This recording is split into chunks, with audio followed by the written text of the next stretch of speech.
नमस्कार हिंदुओं, ओम नमः शिवाय। शिव महापुराण की आज की कथा में हम शिव जी के उन 8 अवतारों को जानेंगे जिनमें सृष्टि समाहित है। जिस प्रकार सूत के डोरे में मणि और रत्न पिरोए रहते हैं, उसी प्रकार यह संपूर्ण संसार उन 8 अवतारों में स्थित है। इन स्वरूपों के चरित्रों की कथा सुनने से भी आनंद की वृद्धि होती है। उनके नाम कुछ इस प्रकार हैं: शर्व, भूव, रुद्र, उग्र, भीम, पशुपति, ईशान और महादेव। ये 8 अवतार पृथ्वी, जल, अग्नि, वायु, आकाश, सूर्य और चंद्रमा में स्थित रहते हैं और संसार को प्रसन्नता प्रदान करते हैं। भूव रूप होकर जल में रहते हैं और संपूर्ण प्राणियों के कष्टों को दूर करते हैं। रुद्र रूप होकर अग्नि में निवास करते हैं और प्रकाश द्वारा सब लोगों को आनंद प्रदान करते हैं। उग्र रूप होकर वायु में निवास करते हैं, जिससे सब प्राणी जीवित रहते हैं। भीम रूप होकर आकाश में जाकर निवास करते हैं और संपूर्ण संसार को अपने में समेटे रहते हैं। पशुपति रूप होकर श्रेतज्ञ है, जिससे सब लोगों को सुख मिलता है। ईशान रूप होकर वे वायु में स्थित रहते हैं, जिससे पृथ्वी और आकाश सब प्रकाशित बने हैं। महादेव होकर उन्होंने चंद्रमा में अपना निवास बनाया है और संपूर्ण जीवों का पालन करते हैं। शिव जी के ये 8 मुख्य रूप है। इस प्रकार शिव जी सब में प्रकट है। शिव जी का पूजन करने से संपूर्ण ब्रह्मांड का पालन पोषण हो जाता है। जिस प्रकार माता पिता को अपने बालक की प्रीति होती है,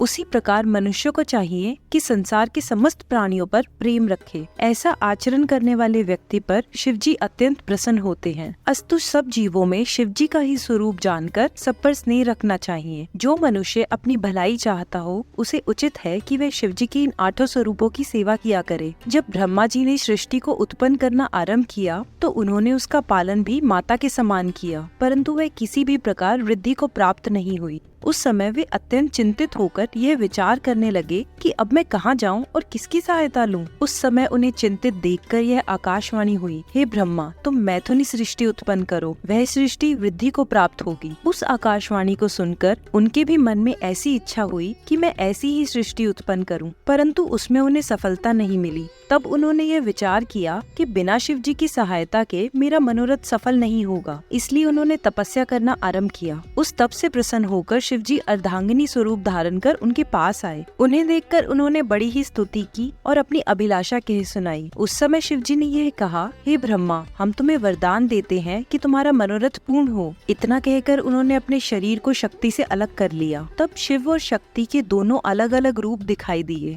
इस चरित्र को देखकर ब्रह्मा जी को और भी अधिक प्रसन्नता हुई। तब उन्होंने आकाशवाणी का वृतांत सुनाते हुए शक्ति से यह प्रार्थना की कि आप दक्ष के घर अवतार लें और शिव जी भी अवतार लेकर आपके साथ विवाह करें। इस प्रार्थना को सुनकर शक्ति ने तथास्तु कहा। तदुपरांत उन्होंने अपनी बाहों के बीच से अन्य शक्तियाँ उत्पन्न की और शिव जी की दोनों ओर देखने लगी। उस समय शिव जी ने हंसकर कहा कि ब्रह्मा ने हमारी प्रसन्नता के निमित्त बहुत तप किया है, अस्तु तुम इनके मनोरथ पूर्ण करो। यह सुनकर शक्ति ने ब्रह्मा जी की अभिलाषाओं को पूर्ण किया। तदुपरांत वे शिव जी के शरीर में पूर्व की भांति सम्मिलित हो गई और शिव जी भी ब्रह्मा जी को वरदान देकर अंतर्ध्यान हो गए। और इस प्रकार शिव जी से वरदान पाकर ब्रह्मा जी ने मैथुनी सृष्टि की उत्पत्ति की।